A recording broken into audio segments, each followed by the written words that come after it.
So we're back. Welcome to blah blah blah blah blah. Yeah, you know what it is. Look at the title.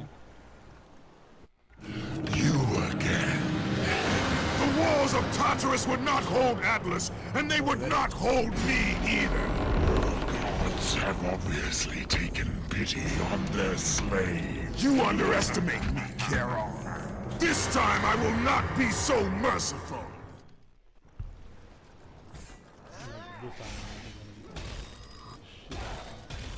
While I'm fighting Charon, or Sharon for the more prickish of those out there who feel like it's important to state that his name is pronounced differently possible. So in the last episode we talked about how Sonic the Hedgehog was like wrong. The monkey kid from No, we didn't say that, but we both did think it. When seeing Sonic, we both felt like, yeah, he looks like... When Kid cheats in Jumanji, he looks like that. His name is Peter. His face. When Peter cheats in Jumanji. It looks like that because Peter... the problem is, Peter's face is framed by the fur on his head. And that's what happens with Sonic, is his face gets framed. And it's weird that happens because Sonic has never been.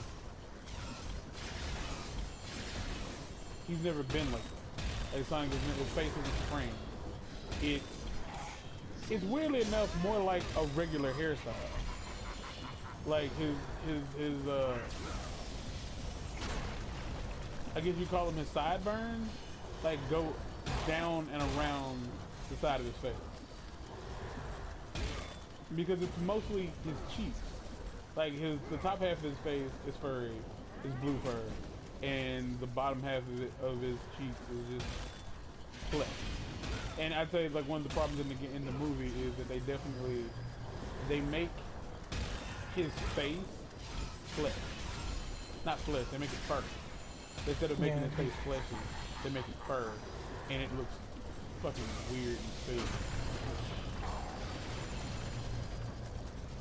Like, there's no reason for him to be completely fur.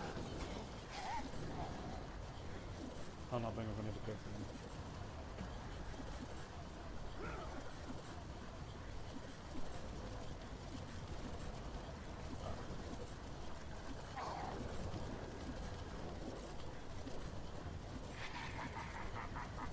The thing is, I kept seeing at the bottom of the screen, I thought it was the volume bar from my TV.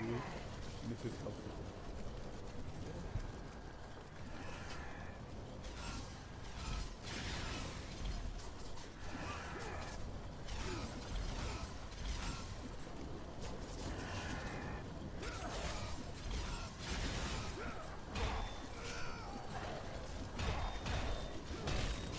Leave it up to Kratos to beat half a man to death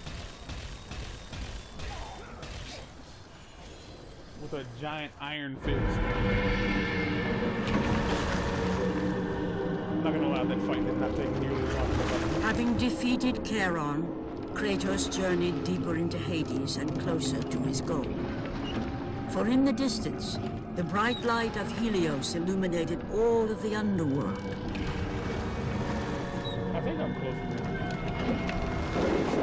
I don't know how close.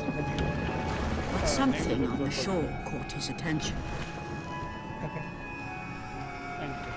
And to Kratos, it almost seemed an apparition. Calliope!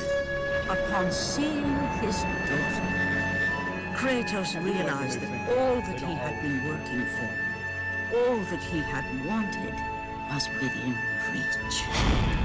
Years of service to the gods had not delivered him from his pain, never had it eased the burden of his past. And now, Calliope was found. Calliope! Calliope! Daughter of mine! Roar! That's Kratos roaring. Look at those big stone titties. You have acquired Charon's power. I remember when you asked, I think it was last night or night before last, and you asked how close I was to finishing, and I was telling you that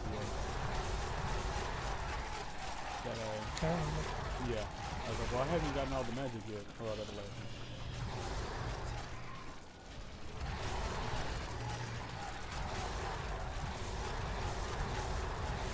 Don't forget that you want to not push what's her face or some shit. Yeah, for a minute. For a minute. There's a trophy for this. Slitting X number of Satyr necks. Clearly I already have it.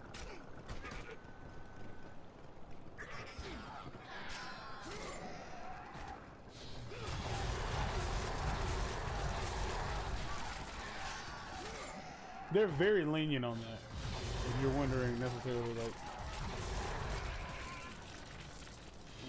how accurate that full circle has to be, they are very lenient. If I'm not mistaken, like as soon as we cross over into Elysium, like that's it. That's the end of the game. So we might be finishing it tonight. Completely possible. This is the Temple of Persephone. Yeah, we're probably gonna finish. Oh no. I don't know. There's a way. We got a ways to go. Not a long way to go, but a way to go. Right. So. Otherwise, we'll see what happens. Well, hold on. I gotta read this. The Temple of Persephone, the domain of Persephone, wife of Hades and goddess queen of the underworld. She was doomed to stay here for like half the year or some shit. The plight of Persephone. In her youth, Persephone was seized by Hades and carried off to the underworld as his bride. Her mother, Demeter, goddess of the earth, refused to let the earth bear fruit until she was returned to her. Zeus consented, but not because Persephone had tasted the fruit of Hades, the pomegranate. She was cursed forever, but because she had. What? The pomegranate is the fruit of Hades? I never heard of that. It's a fucking terrible fruit. Tastes good, but it's awful. She was cursed forever to spend part of the year with her husband in the underworld, thus born the 4 seasons. Thus were born the 4 seasons because Persephone Dingleback Twinklefuck. You alright there? That's her maiden name, Dingleback Twinklefuck. Hold on, I gotta read this part. The rule of Persephone. Persephone, the tragic queen, sorrowfully rules over the dead. Her return to the earth in spring is marked by the flowering of the meadows. Her return to the underworld in fall sees the dying of plants and the halting of growth. That's a really cool way. Like, I would like, okay, because it's basically like the gods and stuff. Like, this isn't real. Like, they're fairy tales that the Greeks made up. Like, they don't believe in it. Like, they didn't worship these, like all of this stuff. But it's a dope way to have made up reasons for why this thing happened. I like it. All right, his face. His face is fuzzy. What were you gonna say? Hopefully you remembered it, because you probably didn't.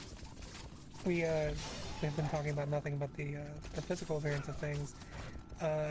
So about the guy, the male protagonist who is also with Sonic, Who is not Sonic. and whoever the female is, we don't know anything about them. We don't know why they're there. We don't know who they are. Well, the dude's a cop. We don't know who the black chick is. She's just some black bitch. Like, I can say that because I'm black. I don't know if Okay. I mean, you can call her some black bitch too. I won't be able to. Because she doesn't look. She looks as generic female black protagonists get. Like, that's the only way I can describe her. Is she looks. And she's most likely going to be just, the female counterpart to the male, like. Yeah, they're gonna end up liking each other or some dumb shit. Or maybe they won't. Maybe she's gay or used to be a man or some fucking nonsense to appeal to the goddamn masses. Alright, Brian. What? But Jim Carrey looks like he's having a good time in the movie. So Jim Carrey looks like he's willing to be in the movie. I'll say that much. Jim Carrey totally looks like he's okay with what he's doing.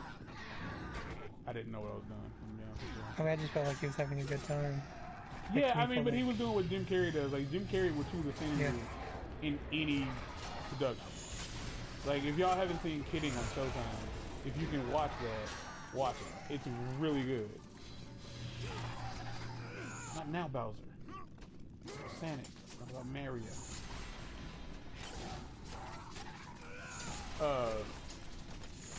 It's hard to really focus on anything else because that's all that matters. Like, we can't talk about the plot because we don't know anything about the plot.